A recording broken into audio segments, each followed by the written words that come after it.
Assalamualaikum warahmatullahi wabarakatuh.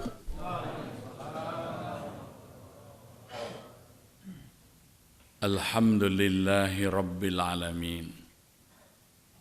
Wa bihi nasta'inu ala umuri dunya waddin. Ashhadu an la ilaha illallah iyyahu na'budu wa iyyahu nasta'in. Wa ashhadu anna Muhammadan abduhu wa rasuluh alladzi mab'atsu rahmatan lil alamin. Allahumma salli wa sallim wa barik ala sayyidina Muhammadin wa ala alihi wa sahbihi ajma'in, amma ba'd. Kita bersyukur pada kesempatan ini dapat bersama-sama menegakkan salat Isya berjamaah. Mudah-mudahan menjadi ibadah kita yang diterima Allah Subhanahu wa taala. Rasulullah bersabda, "Man shalla salatal isya fi jama'atin faka'annama nafsul laila kulluh." Barang siapa yang mendatangi jamaah Isya di masjid, seakan-akan dia telah menegakkan sholat separuh malam. Jadi kalau Isya itu kita kerjakan sendiri, berbeda dengan kalau kita berjamaah di masjid, karena Isya berjamaah di masjid itu nilainya sama dengan sholat separuh malam. Ini hadis muttafaq alaih. Mudah-mudahan tetap kita istiqomah sampai nanti di luar bulan Ramadan. Pada malam hari ini sesuai dengan jadwal dari Yaumil, bahwa kami diminta menyampaikan tentang dakwah secara jamaah atau berjamaah di dalam dakwah. Yang dimaksudkan adalah kita di dalam menyeru, mengajak, menggiring, membawa umat ke dalam keadaan yang lebih baik dalam ukuran Al-Quran dan Sunnah, memang diperintahkan untuk dikerjakan secara teratur, terkelola dengan baik. Di dalam surah Ali Imran ayat 104 Allah berfirman, "Wal takum minkum ummatun yad'una ilal khair wa ya'muruna bil ma'ruf wa yanhauna 'anil munkar wa ulaika humul muflihun." Dan hendaklah ada di antara kamu sekelompok orang, ummatun, jadi umat, satu kelompok manusia yang tertata, terorganisir dengan baik, yad'una ilal khair, yang mengajak orang kepada al-khair, kepada kebaikan-kebaikan yang ditetapkan oleh Allah dan Rasulnya. Wa ya'muruna bil ma'ruf, memerintahkan kebaikan-kebaikan, al-ma'ruf, wa yanhauna 'anil munkar, dan mencegah dari kemungkaran. Maka mereka itulah orang-orang yang beruntung. Jadi orang yang beruntung adalah orang yang tergabung di dalam sebuah umat, di dalam sebuah gerakan bersama yang melaksanakan dakwah. Yad'una ilal khair wa ya'muruna bil ma'ruf wa yanhauna 'anil munkar. Maka orang yang tergabung dalam kelompok ini, mereka akan beruntung di sisi Allah. Faulaika humul muflihun. Sayyidina Ali bin Abi Thalib menggambarkan gerakan-gerakan, meskipun itu benar dan baik, kalau tidak diorganisir dengan baik, itu akan dapat dikalahkan oleh kebatilan yang terorganisasikan dengan baik. Beliau mengatakan, al-haqqu bila nizam yaghlibuhul batil bin nizam. Al-haq, kebenaran, ya, bila nizam, apabila tidak bernizam, tidak termanage, terorganisir, ya, yaghlibuhul batil binidham. Dia dapat dikalahkan oleh kelompok kebatilan yang terorganisasi dengan baik. Nah, disinilah pentingnya dakwah yang terorganisasi, dakwah secara berjamaah, sehingga bisa terprogram, tertata dengan baik. Kalau kita belajar dari sisi sejarah, dahulu dimulai dari perjalanan panjang Ibnu Battuta, seorang musafir yang mengadakan perjalanan mengarungi berbagai penjuru dunia. Dan kemudian dia menulis catatan perjalanan itu di dalam Rihlah Ibnu Battuta, diserahkan kepada Sultan Muhammad I di Turki. Salah satu laporannya adalah perjalanannya ke wilayah India Timur, yang dimaksud adalah wilayah Nusantara, di mana dulu dia masuk ke Sumatera, melihat banjaran Bukit Barisan itu dikira sudah sampai Andalusia, Spanyol, maka dia membuat petanya itu Andalas, maka pulau Sumatera disebut Andalas, jadi dulu dikira sudah sampai Andalus. Sampai ke ujung timur, dilihat pulau-pulau kecil, di mana tiap pulau ada rajanya, maka dia sebut Jaziratul Muluk, Jazirah Raja-Raja, yang kemudian kita sebut sekarang Maluku. Ya. Itu sudah masuk dalam peta yang dilaporkan oleh Ibnu Battuta kepada Sultan Muhammad I. Sultan Muhammad I kemudian membentuk tim Duats. Tim Duats ini terdiri dari 9 orang, angkatan pertama disebut Wali Thana, bukan Wali Songo. Ya. Jadi wali yang dimuliakan. Yang pertama dikirim itu seorang ahli pertanian, seorang ulama sekaligus ahli pertanian dari Gujarat, yaitu Maulana Makhtum Ibrahim. Karena dia ditugaskan di daerah belahan timur, pulau yang disebut Yawadi atau Pulau Jawa, yang di situ merupakan daerah yang berawa-rawa.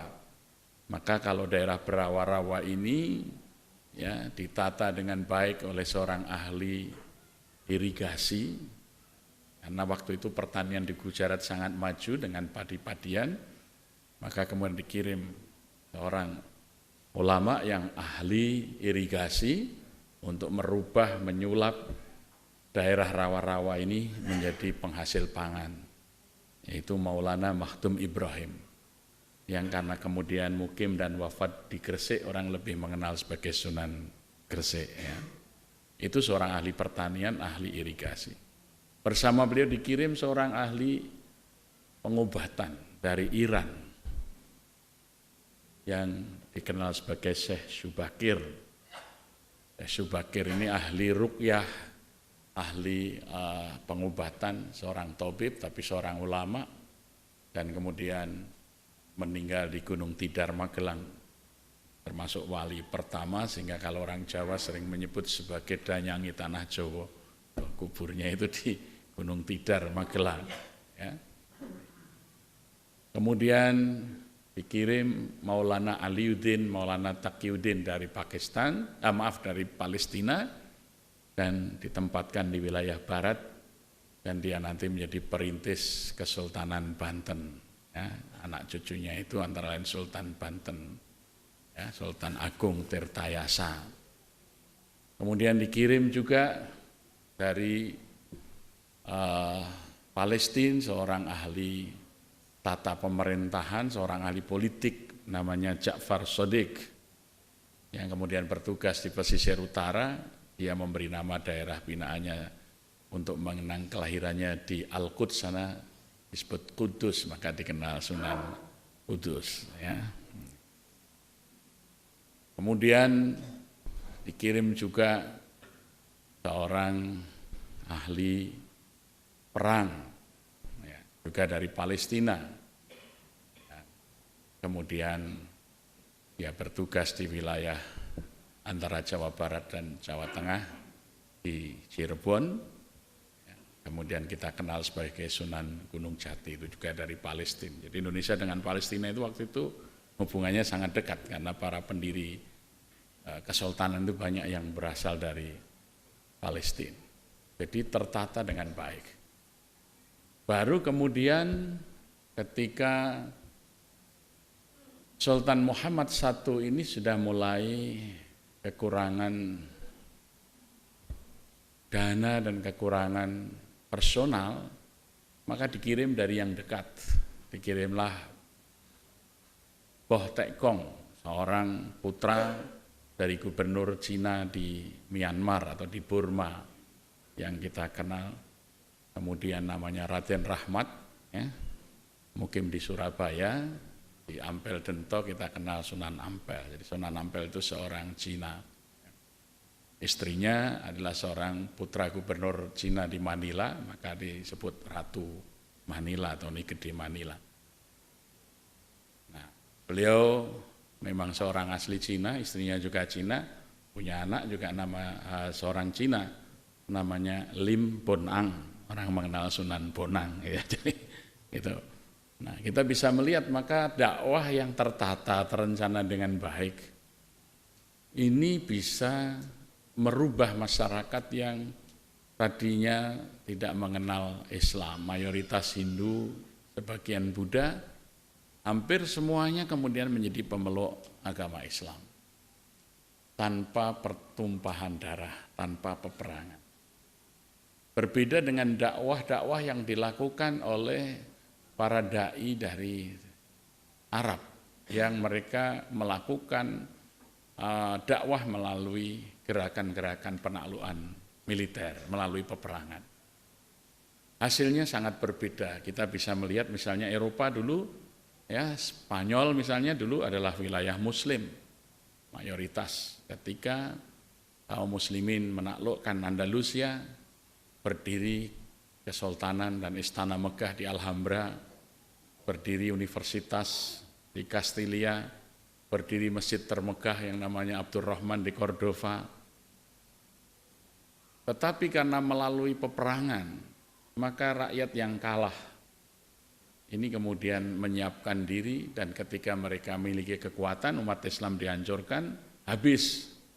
Kalau kita ke Spanyol sekarang, 94% penduduknya Katolik. 94%. Tapi kita akan diajak berwisata menikmati bekas-bekas kejayaan Islam.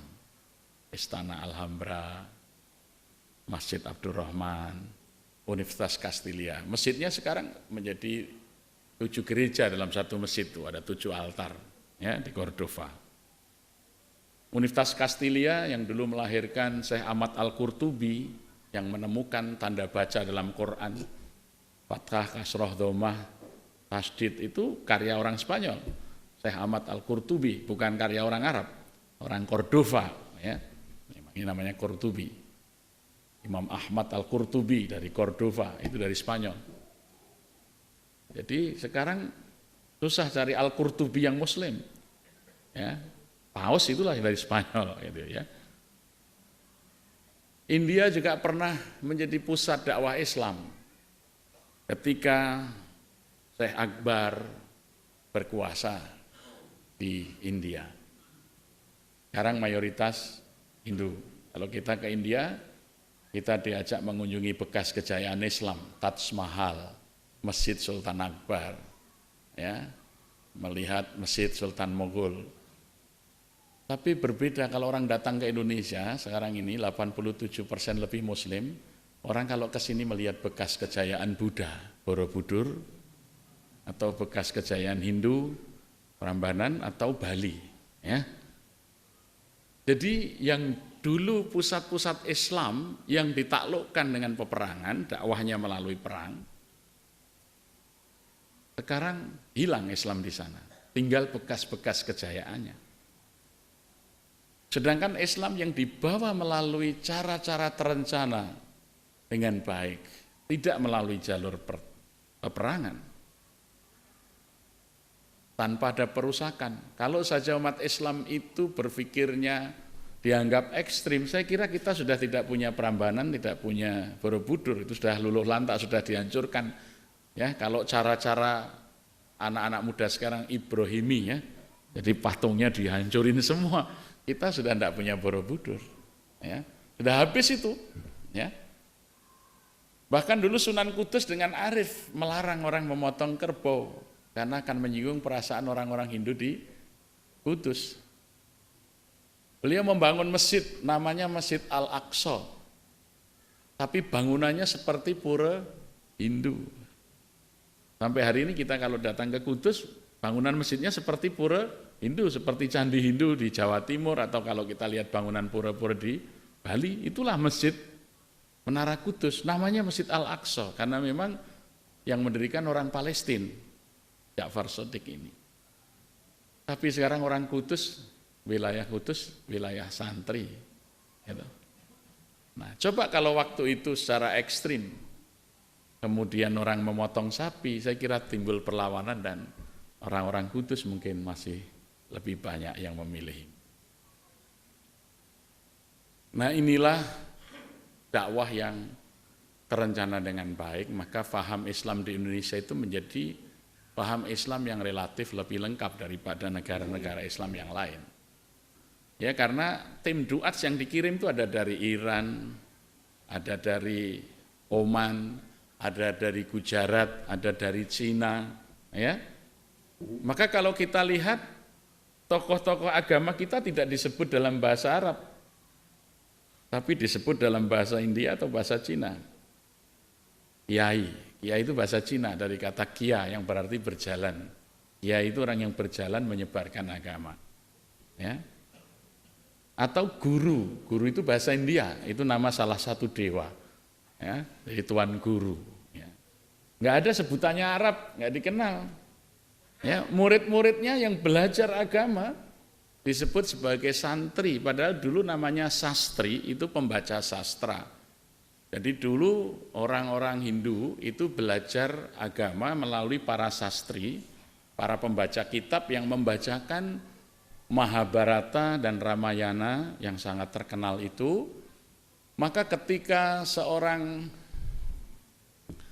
Cina Muslim, ya, bapaknya seorang Jawa, seorang Bupati Tuban, Arya Wiraraja atau Arya Wilwatikta, dia menikah dengan perempuan muslimah yang namanya Gang Engju, punya anak laki-laki diberi nama Gan Sicang, nama Islamnya Raden Mas Sahid, nama Jawanya Sunan Kalijogo, ya, itu orang Cina itu ya. Nah, inilah Sunan Kalijogo ini kemudian mengajar para sastri yang tadinya membacakan Mahabharata Ramayana, kisah-kisah wayang itu, ditambah dengan animasi. Animasinya dibuat oleh Sunan Giri berupa wayang, maka wayang itu disebut ringgit. Sunan Giri ingkang nganggit, artinya yang membuat karya itu. Tapi lakonnya Mahabharata Ramayana yang sudah disesuaikan dengan ajaran Islam. Jadi berbeda dengan kalau kita lihat film Mahabharat gitu ya. Nah, sehingga para sastri itu kemudian tidak lagi membacakan Mahabharata Ramayana begitu, tapi dia membuat cerita-cerita carangan, misalnya munculnya Punokawan yang tidak ada dalam Mahabharata, di mana Kiai Semar mengalahkan rajanya para dewa yang namanya Bathara Guru.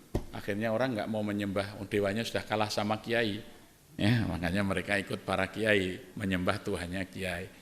Itu kita bisa melihat dakwah yang tertata dengan baik. Ini bisa bertahan sampai hari ini. Indonesia menjadi mayoritas Muslim dan bahkan menjadi terbesar di dunia. Ya, umat Islam terbesar di dunia itu di Indonesia ini. Dan di Indonesia itu umat Islamnya adalah umat Islam yang memiliki pemahaman agama yang luas. Karena Islam yang dibawa ke sini sudah merupakan Islam yang difahami dalam berbagai madhab, dalam berbagai pengalaman historis, ya, dari India, dari Cina, dari Iran, dari Gujarat, dari Arab, dari Hadramaut. Sehingga wawasan keislaman orang Indonesia itu wawasan yang sangat luas dan kemudian bersikap terbuka dan luas, penuh tasamuh. Beberapa bulan yang lalu kami, kebetulan saya sebagai tim ahli di Pusat Studi Pancasila Universitas Gadjah Mada, diminta oleh pemerintah untuk menemui tamu-tamu para ulama-ulama besar dari Afghanistan. Waktu itu ada 18 ulama-ulama besar Afghanistan yang mereka itu ke Indonesia untuk belajar bagaimana di Indonesia ini mayoritas Muslim dan kelompok Islamnya banyak kok tidak terjadi perang di antara kaum Muslimin itu. Sedangkan mereka di Afghanistan sedang diambang ketakutan karena diperkirakan November ini rencana Amerika akan menarik pasukannya, mereka khawatir akan terjadi seperti di Irak, di mana kemudian sesama Muslim saling ngebom, saling bunuh, terpecah karena perbedaan mazhab.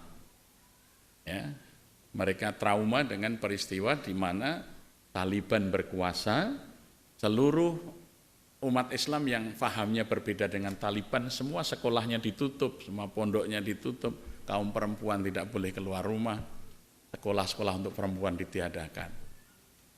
Mereka takut kalau nanti mereka akan berperang lagi di antara sama Muslim ya, dengan Taliban dan kelompok-kelompok yang memiliki paham yang keras ini. Karena Taliban juga menghancurkan bekas-bekas ya, peninggalan kuno di Afgan yang dianggap ya seperti amalan Nabi Ibrahim memotong berhala-berhala itu ya. Jadi nah mungkin kalau di sini nanti kalau model Taliban ada Borobudur akan rata dengan tanah kira-kira begitu. Ya. Ternyata mereka ingin belajar dari Indonesia. Kenapa? Indonesia ini umat Islamnya 87% lebih, kelompoknya besar. Tapi tidak pernah terjadi perang, paling sindir-sindiran karena Pilpres sebagian dukung Jokowi, sebagian dukung Prabowo, padahal yang menang imperialis. Ya. Dua presiden ini semuanya bukan kita yang memilih. Kita ini hanya menyetujui pilihan imperialis asing. Dua-duanya kalau jadi tidak akan ada perbaikan yang signifikan bagi rakyat. Sama saja, mereka itu sponsornya asing semua. Ya. Pemilu kita yang liberal ini sudah dirancang oleh negara-negara imperialis ya supaya kita ini terpecah dan tidak bisa berdaulat. Ya cuman mau rayan aja kok. Ya semuanya itu jangan kalau menang jago saya ini nanti Indonesia begini, itu retorika saja. Nanti akan kita saksikan tidak akan banyak perubahan. Siapapun presidennya kalau sistem pemilu masih liberal seperti ini. Ini sistem pemilu yang tidak sesuai dengan Pancasila. Ya, semuanya sudah menyatakan ini. Karena demokrasi Pancasila itu demokrasi musyawarah mufakat, ya, bukan demokrasi voting. Ya. Jadi oleh karena itu, ya jangan terlalu teganglah berbeda ini, ya. Jadi kita ini cuma di pura-pura pemilu saja sebetulnya. Karena yang menentukan Jokowi jadi capres, yang menentukan Prabowo dan capres itu bukan kita. Ada kekuatan. Indonesia ini sudah bukan demokrasi, namanya plutokrasi. Kekuasaan di tangan pemilik modal. Boleh dibuktikan kalau Anda enggak kaya, Anda enggak bisa jadi pengurus partai. Kalau Anda enggak kaya, enggak bisa calon presiden. Enggak bisa. Nah, kalau plutokrasi itu nanti hasilnya adalah kleptokrasi. Kerajaan para pencuri. Tunggu saja, korupsi tetap akan meningkat, tidak akan berkurang. Siapapun presidennya, maka masih harus ada KPK. Ya. Jadi kita harus sadar bahwa kita ini umat yang terbesar di dunia, menjadi harapan bangsa-bangsa Muslim. Mesir kita bisa melihat. Ya, begitu Mesir dibuka keran demokrasi liberal, Ikhwanul Muslimin yang semula di bawah tanah boleh hadir. Baru menang mutlak, ya Morsi jadi presiden, demokratis terpilih, sekarang sudah dihukum mati, artinya sudah dijatuhi hukuman mati dan partainya menjadi partai terlarang. Jadi demokrasi ini kalau tidak ikut bosnya di sana, ya tidak ada artinya. Jadi ya sama saja, siapapun presidennya kalau tidak bisa menjadi pelayannya bagi imperialis, ya akan dijatuhkan juga, ya. Karena memang kita masih mudah dipecah belah. Tetapi separah itu pun kita masih jauh lebih baik. Kita melihat pusat-pusat peradaban Islam di Timur Tengah luluh lantak semua, Suriah, sekarang luluh lantak, kotak-kotak. Bahkan dua kekuatan mujahidin besar sekarang sedang berhadapan-hadapan di Suriah dan di Irak. Al-Nusrah itu Al-Qaeda Al-Islamiyah, yang satu ISIS itu Daulah Islamiyah. Itu mengklaim masing-masing sebagai yang berhak. Dan bahkan Abdurrahman Al-Baghdadi sudah mendeklarasikan sebagai khalifah sedunia. Ya, khilafah Islam, jadi Indonesia ini harus di bawah dia nanti, di bawah ISIS, ya, Islamic State of Iraq and Suriah. Ya, nah, nanti Indonesia masuk menjadi bagian di situ. Ya, itu sudah mengklaim dirinya sebagai khilafah sedunia. Nah, berhadapan dengan Nusrah. Nusrah ini kekuatan mantan kader-kadernya Usamah bin Laden. Ini perang sendiri juga di sana. Maka mereka datang ke Indonesia ingin belajar bagaimana di Indonesia ini umat Islamnya berbeda-beda kok tidak berperang. Karena memang kita itu bangsa yang diciptakan Allah secara kodrati, itu menjadi ayat bukti kekuasaan Allah. Kita ini hidup di dalam perbedaan. Tanggal 26 Februari yang lalu saya diminta oleh Universitas Indonesia untuk menguji para calon presiden. Waktu itu masih banyak, ada 8 ya. Ya, di dalam konvensi suara ya, yang diselenggarakan oleh UI. Banyak calon presiden itu yang kebetulan saya diminta untuk menguji soal keindonesiaan, saya mewakili UGM. Ya, yang tidak paham tentang Indonesia. Saya tanya, coba kalau batas barat ke timur Indonesia itu Sabang Merauke, utara selatan batasnya mana? Ini banyak calon presiden nggak tahu itu batas negaranya ini. Kalau mau jadi calon presiden, kira-kira di mana itu batasnya? Dari Miangas sampai Pulau Rote. Kalau kita pakai Boeing 737 itu 9 jam Sabang Merauke itu, kita direct flight tuh. Kalau Miangas Pulau Rote 4 jam. Ada berapa pulau di Indonesia?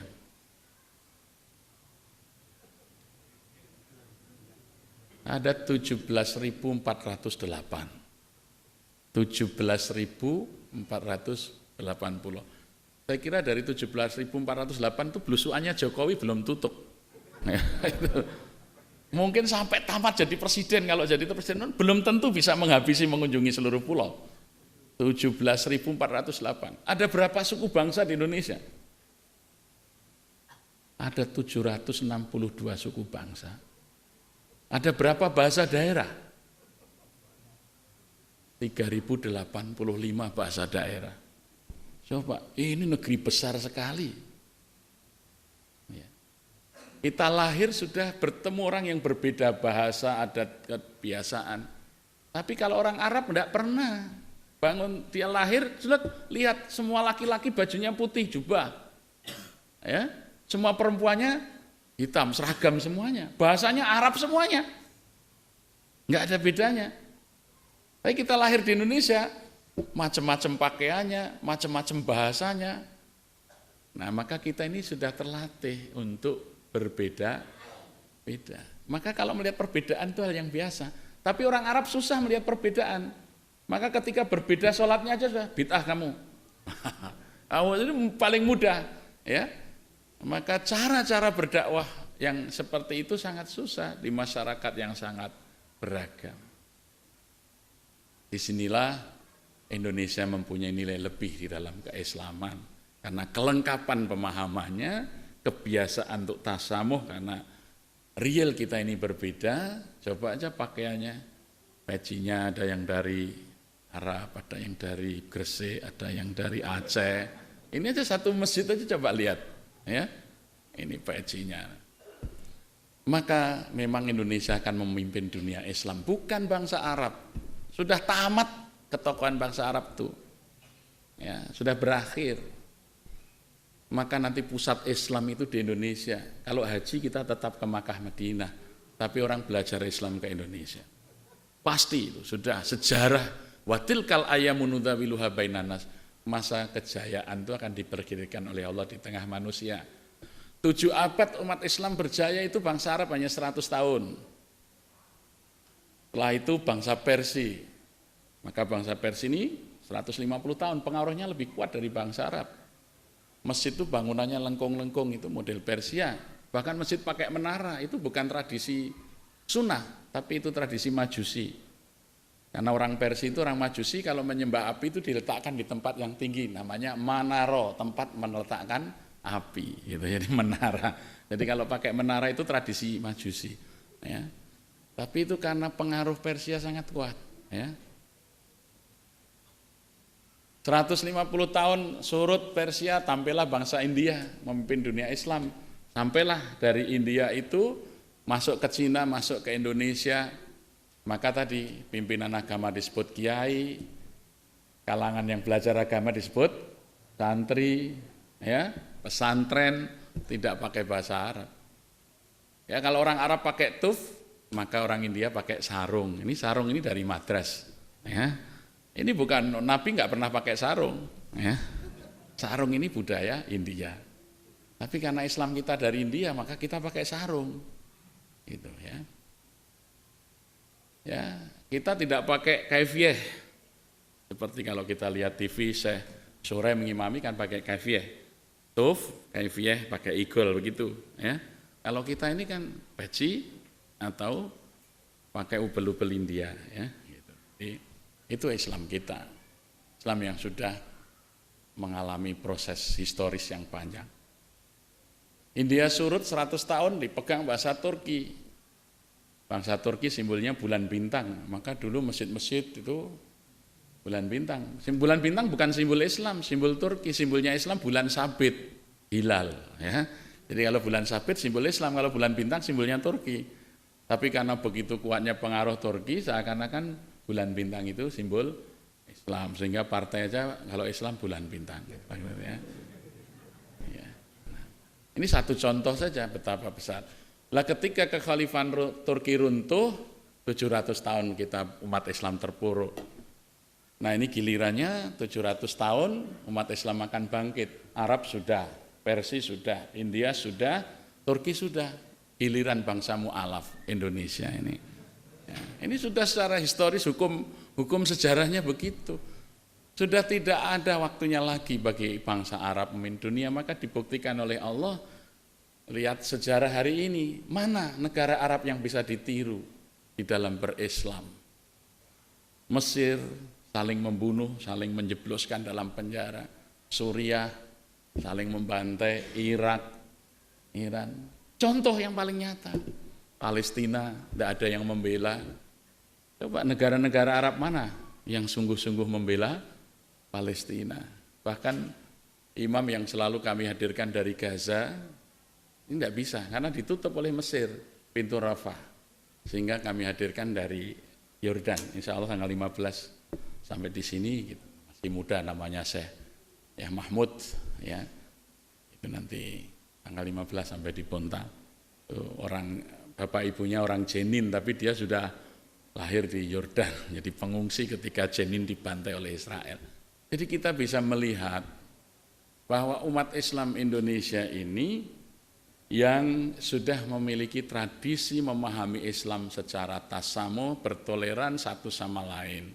Meskipun akhir-akhir ini mulai muncul cara-cara Arab yang menganggap kalau berbeda itu ya dengan cara-cara yang keras, ya, tetapi saya kira tidak akan bisa menjadi Islam mainstream karena memang kita sudah terbentuk secara historis di dalam perbedaan pemahaman itu kita bertoleransi. Kita toleransi dalam masalah khilafiyah, ya, tapi kita satu di dalam masalah yang usul. Negara yang sangat tegas membela Palestina hanya Indonesia, ya. Negara di Timur Tengah mana yang secara lantang membela Palestina secara resmi kenegaraan. Bahkan Indonesia sampai hari ini tidak menjalin hubungan diplomatik dengan Israel. Karena Undang-Undang Dasar kita menyatakan penjajahan di atas dunia harus dihapuskan. Tapi Arab ada hubungan dengan Israel, Yordania, Semua negara Islam Timur Tengah punya hubungan baik dengan Israel, apalagi Mesir. Justru Indonesia ini yang sampai hari ini tidak punya hubungan diplomatik karena ini prinsip dasar negara kita. Maka kalau orang-orang Palestina, orang Gaza itu kalau ketemu orang Indonesia, kami harap Andalah yang membebaskan Masjidil Aqsa, katanya begitu ya. Itu yang kita bisa berharap. Jadi mari kita pelihara kebersamaan di dalam dakwah ini secara lebih baik. Jangan kemudian dengan mudah kita menimbulkan persengketaan. Indonesia ini lagi menjadi perhatian dan contoh dunia Islam. Mereka berharap betul Indonesia ini nanti menjadi pemimpin dunia Islam ke depan. Ya. Kita dengan 240 juta penduduk yang 87% Muslim, sekarang ini didominir oleh anak-anak usia muda. Penduduk Indonesia yang 240 juta itu sekarang 70% dalam rentang usia 12-30 tahun. Indonesia ini negeri masa depan. Maka sekarang banyak orang bule kawin dengan orang Indonesia. Mereka tahu Eropa itu sudah masa lalu. Ya, masa depannya Indonesia ini. Kita itu potensi luar biasa, alamnya, SDM-nya itu kita. Maka umat Islam Indonesia ini kalau bisa menjaga kebersamaan, persatuan, kesatuannya, dakwah secara bersama-sama, tidak terpecah belah, Indonesia akan menjadi pemimpin dunia Islam, bahkan pemimpin dunia dengan Islam. Maka saya ajak mari kita di dalam dakwah bersama-sama, jangan justru saling menyalahkan, saling merugikan. Hendaknya kebiasaan toleransi yang ditanamkan oleh para perintis dakwah di Indonesia ini bisa kita pelihara dan kita jaga. Jangan terlalu banyak berharap kepada sistem liberal. Kita tunggulah 2019 di saat kelas menengah akan dipenuhi oleh anak-anak muda kita. Ya, insya Allah nanti dalam kurun 5 tahun ke depan ini anak-anak muda kita yang sudah memasuki kehidupan kelas menengah karena kemampuan intelektualitasnya, ekonominya. Sekarang ini kan 4,5 juta mahasiswa di Indonesia mayoritas Muslim. Sekarang mereka yang sedang menempuh doktor di dalam maupun luar negeri itu 82% Muslim. Berbeda komposisinya di tahun 80-an yang minoritas. Itulah nanti yang mengisi kelas menengah kita itu, ya. Nah, maka di saat itulah kita akan mencapai ya satu kecemerlangan insya Allah. Maka jangan kita jadikan pemilu yang ya bisa bikin pilu ini, kalau kita nggak hati-hati seakan-akan sangat serius. Saya kira tidak begitu serius karena ini masih pekerjaan orang lain. Artinya kita hanya diberi hiburan sementara ya. Jadi siapapun yang menang jangan terlalu berharap. Saya yakin masih sangat sulit untuk melepaskan dari belenggu imperialisme, kecuali tadi ketika kita kaum menengahnya sudah 30% lebih. Sekarang kaum menengah kita itu baru di bawah 10%, maka kita masih sangat lemah. Demikian, mudah-mudahan sekali lagi saya berharap kita dapat memelihara suasana bersama meskipun kita berbeda di dalam beberapa hal termasuk dalam memahami agama, melihat peta politik, menentukan pilihan, tetapi kita satu sebagai Muslim Indonesia. Aku qauli hadza wa nastaghfiruh innahu huwa tawwabur rahim. Assalamualaikum warahmatullahi wabarakatuh.